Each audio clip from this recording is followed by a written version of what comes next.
Livro Pão Nosso de Francisco Cândido Xavier pelo Espírito Emmanuel, lição 121, Monturo. Nem presta para a terra, nem para o monturo. Lançam-no fora. Quem tem ouvidos para ouvir, ouça. Jesus, Lucas 14:35. Segundo deduzimos, Jesus emprestou significação ao monturo.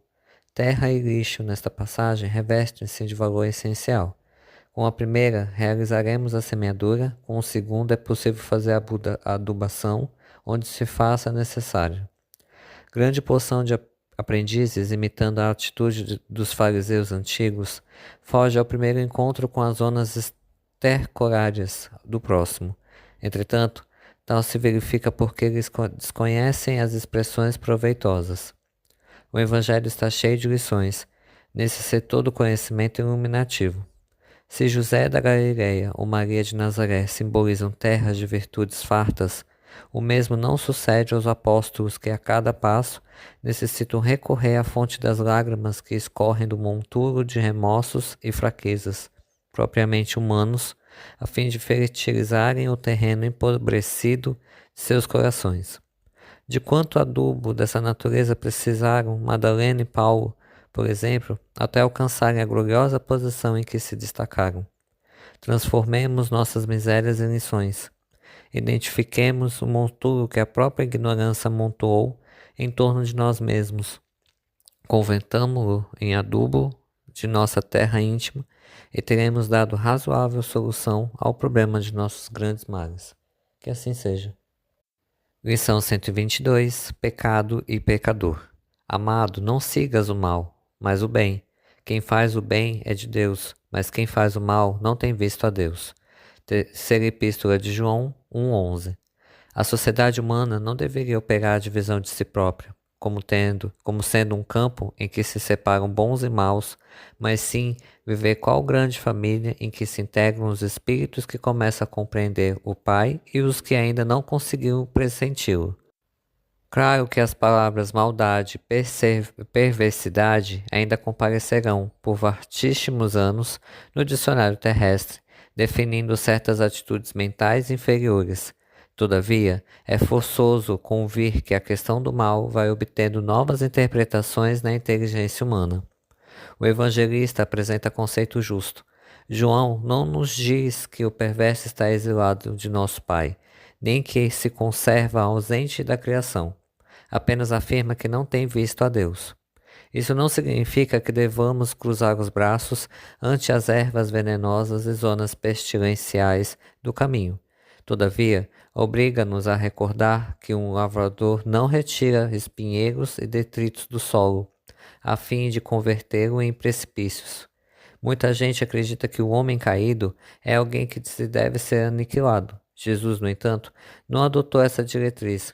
Dirigindo-se amorosamente ao pecado, sabia-se antes de tudo defrontado por um enfermo infeliz a quem não se poderia subtrair as características de enfermidade. Lute-se contra o crime, mas ampare-se a criatura que lhe rendeu nas malhas tenebrosas. O mestre indicou o combate constante contra o mal. Contudo, aguarda a fraternidade legítima entre os homens por marco sublime do reino celeste. Que assim seja. Lição 123. Condição comum. Imediatamente o pai do menino, clarando com lágrimas, disse: Eu creio, Senhor, ajuda a minha incredulidade. Marcos 9:24. Aquele homem da multidão que, se aproximando de Jesus com o filho enfermo, constitui a expressão representativa do espírito comum da humanidade terrestre. Os círculos religiosos comentam excessivamente a fé em Deus. Todavia, nos instantes da tempestade, são escassos os devotos que permanecem firmes na confiança. Revelam-se as massas muito atentas aos cerimoniais do culto exterior. Participam das edificações alusivas à crença. Contudo, ante as dificuldades do escândalo, quase toda a gente resvala no desempenhadeiro das acusações recíprocas. Se falha um missionário, verifica-se a debandada. A comunidade dos crentes pousa os olhos nos homens falíveis, cegos às finalidades ou indiferentes às instituições. Em tal movimento de insegurança espiritual sem paradoxo, as criaturas humanas creem e descreem, confiando hoje e desfalecendo amanhã. Somos defrontados ainda pelo regime de incerteza de espíritos infantis que mal começam a conceber noções de responsabilidade. Felizes, pois, aqueles que, à maneira do Pai necessitado, se acercarem do Cristo, confessando a precariedade da posição íntima. Assim, em afirmando a crença com a boca, pedirão ao mesmo tempo ajuda para a sua falta de fé, atestando com lágrimas a própria miserabilidade. Que assim seja. Lição 124. Não falta. E, se os deixarem em jejum para suas casas, desfalecerão no caminho, porque alguns deles vieram de longe. Jesus, Marcos 8:3. A preocupação de Jesus pela multidão necessitada continua viva através do tempo. Quantas escolas religiosas palpitam no seio das nações ao influxo do amor providencial do Mestre Divino? Pode haver homens perversos e desesperados que perseveram na malícia e na negação, mas não se vê coletividade sem o socorro da fé. Os próprios selvagens recebem postos de assistência do Senhor, naturalmente de acordo com a rusticidade de suas interpretações primitivistas. Não falta alimento do céu às criaturas. Se alguns espíritos se declaram descrentes da paternidade de Deus, é que se encontram incapazes ou enfermos pelas ruínas interiores a que se entregaram. Jesus manifesta invariável preocupação em nutrir o espírito dos tutelados, através de 1000 modos diferentes, desde a taba do indígena às catedrais das grandes metrópoles. Nesses pontos de socorro sublime, o homem aprende, em esforço gradativo, a alimentar-se espiritualmente, até trazer a igreja ao próprio lar, transportando-a do santuário doméstico para o recinto do próprio coração. Pouca gente medita na infinita misericórdia que serve, no mundo, a mesa edificante das ideias religiosas. Inclina-se o mestre ao bem de todos os homens, cheio de abnegação e amor, sabe alimentar, com recursos específicos, o ignorante e o sábio, o indagador e o crente, o revoltado e o infeliz. Mas que ninguém compreende Jesus que, de outro modo, as criaturas cairiam exaustas nos imensos despenhadeiros que marginam a senda evolutiva. Que assim seja. Lição 125. Separação. Todavia, digo-vos a verdade, a vós convém que eu vá. Jesus, João 16:7. Semelhante declaração do Mestre ressoa em nossas fibras mais íntimas. Ninguém sabia amar tanto quanto ele, contudo, era o primeiro a reconhecer a conveniência da partida, em favor dos companheiros. Que teria acontecido se Jesus teimasse em permanecer? Provavelmente, as multidões terrestres teriam acentuado as tendências egoísticas, consolidando-as. Porque o divino amigo havia buscado Lázaro no sepulcro, ninguém mais se resignaria à separação pela morte. Por ser haverem limpado alguns leprosos, ninguém aceitaria de futuro a cooperação proveitosa das moléstias físicas. O resultado lógico seria a perturbação geral no mecanismo evolutivo. O mestre precisava ausentar-se para que o esforço de cada um se fizesse visível no plano divino da obra mundial. De outro modo, seria perpetuar a indolência de uns e o egoísmo de outros. Sob diferentes aspectos, repete-se, diariamente, a grande hora da família evangélica em nossos agrupamentos afins. Quantas vezes surgirá a viuvez, a orfandade, o sofrimento da distância, a perplexidade e a dor pela elevada conveniência ao bem comum?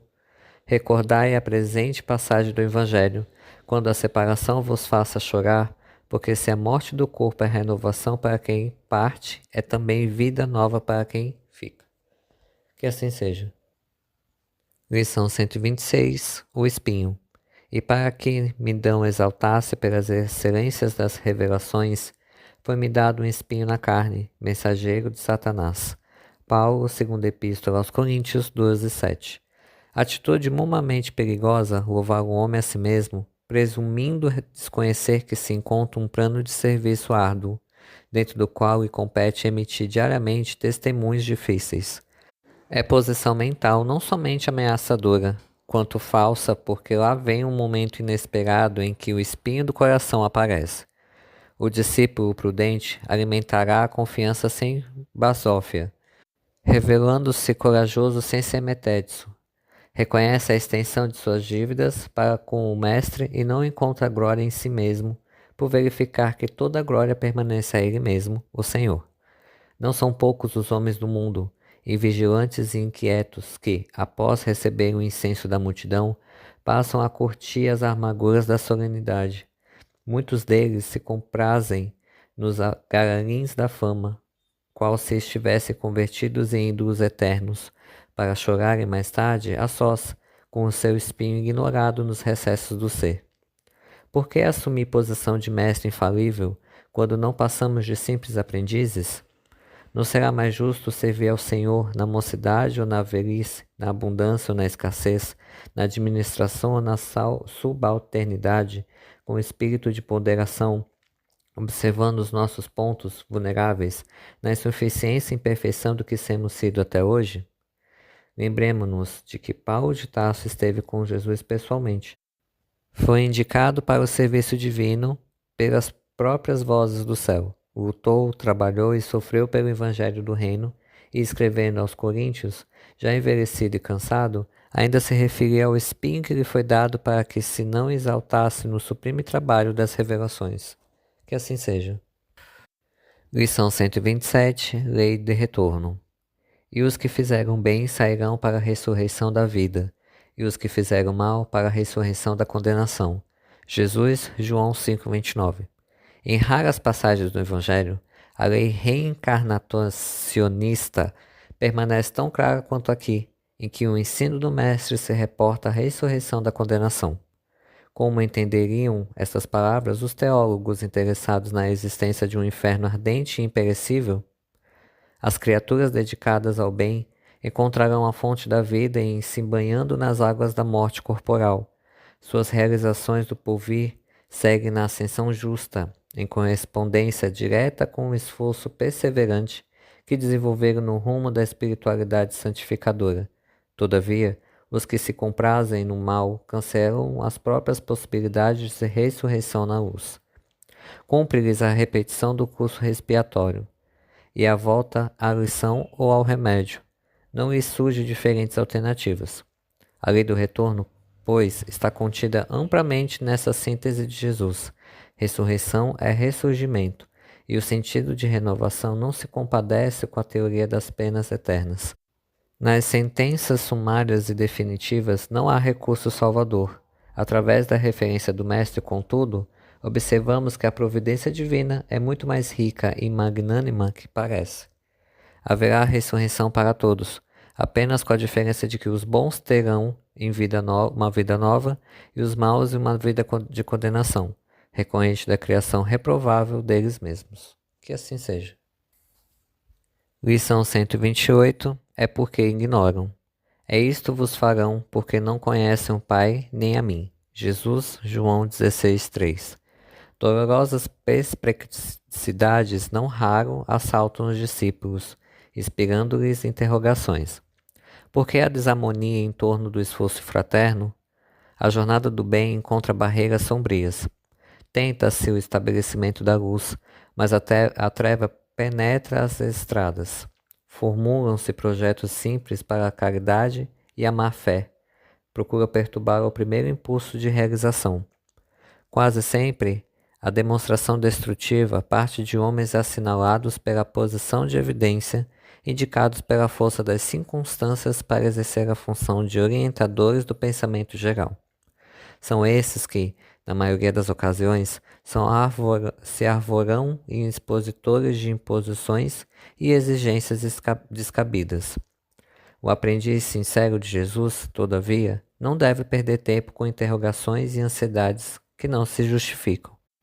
O Mestre Divino esclareceu esse grande problema por antecipação.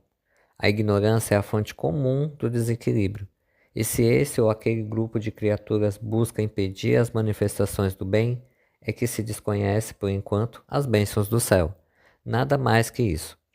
É necessário, pois, esclarecer as sombras que ainda dominam a maior parte dos setores terrestres, vivendo cada discípulo na luz que palpita no serviço do Senhor. Que assim seja. Lição 129. Ao partir o pão.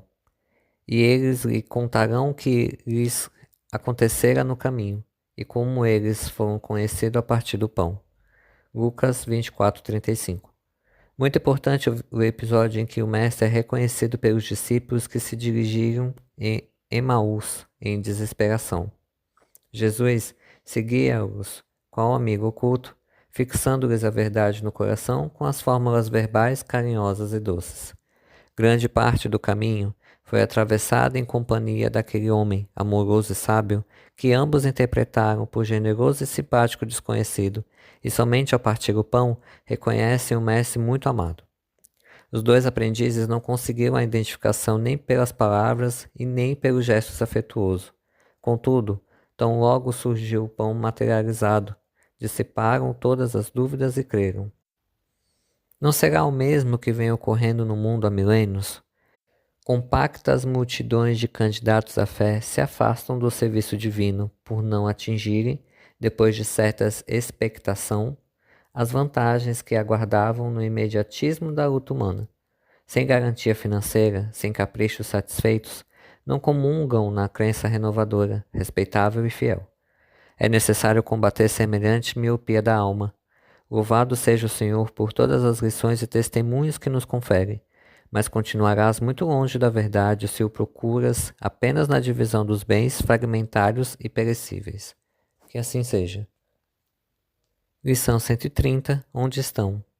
Tomai sobre vós o seu jugo e aprendei de mim, que sou manso e humilde de coração, e encontrareis descanso para as vossas almas. Jesus, Mateus 11:29. Dirigiu-se Jesus à multidão dos aflitos e desalentados, proclamando o divino propósito de aliviá-los. Vinde a mim, clamou o mestre. Tomai sobre vós o meu jugo e aprendei comigo, que sou manso e humilde de coração. Pelo apelo amoroso vibra no mundo, através de todos os séculos do cristianismo. Compacta é a turba de desesperados e oprimidos da terra, não obstante amorável convite. É que o mestre no vinde a mim espera naturalmente que as almas inquietas e tristes o procurem para a aquisição do ensinamento divino, mas nem todos os aflitos pretendem renunciar ao objeto de suas desesperações e nem todos os tristes querem fugir à sombra para o encontro com a luz. A maioria dos desalentados chega a tentar a satisfação de caprichos criminosos com a proteção de Jesus, emitindo rogativas estranhas.